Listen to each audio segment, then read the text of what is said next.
You're watching Action News Now. Storm Tracker weather. Coverage you can count on.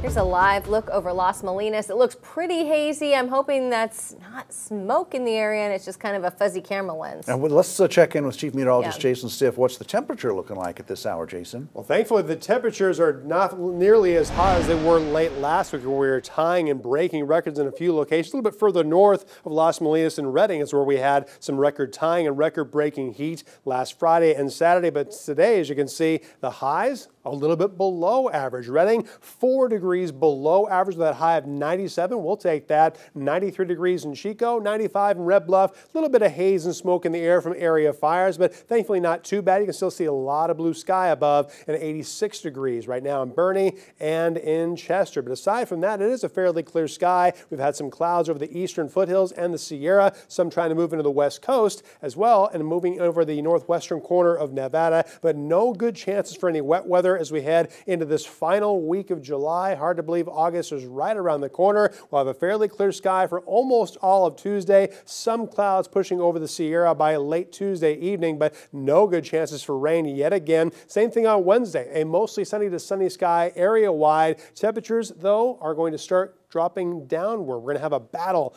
over northern California as well as southern Oregon the next several days between a trough of low pressure to the west and a ridge of high pressure, the one that gave us so much heat late last week. That's over the desert southwest. But in the short term, that trough is going to win. So despite all the sunshine that we're going to have, we'll actually have highs about 8 to 10 degrees below average by Friday.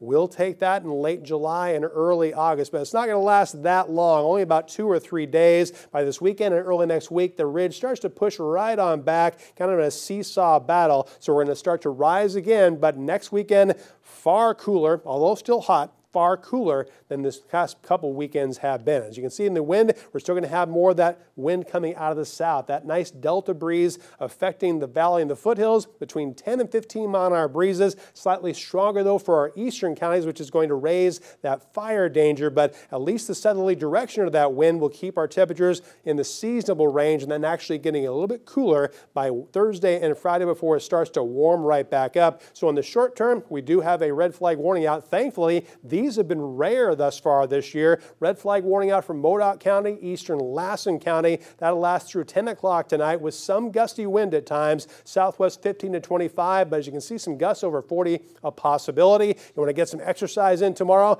Thankfully, we have the sunshine and we have seasonable heat as we go into the last week of July. It's going to be a little bit toasty in the afternoon, but nothing we can't handle. Certainly nothing like what we had late last week when we had temperatures between 105 and 112 degrees. That is not in the forecast right now. Tonight we'll have lows that are a little bit more comfortable, easier for sleeping, upper 40s and lower 50s for the higher terrain, and instead of 70s like last week, mid to upper 60s around the valley and foothills. Highs warmer than today, but still in the seasonable range. Upper 80s and lower 90s for the higher terrain, upper 90s and lower triple digits for the valley. Next 7 days in Chico. Look at that by Friday. Mostly sunny. We'll take 92 degrees. It was at 92 degrees at noon last week. After the Redding area, 90s and some triple digits, 102 degrees tomorrow, but dropping down to 95 degrees for a high on Friday.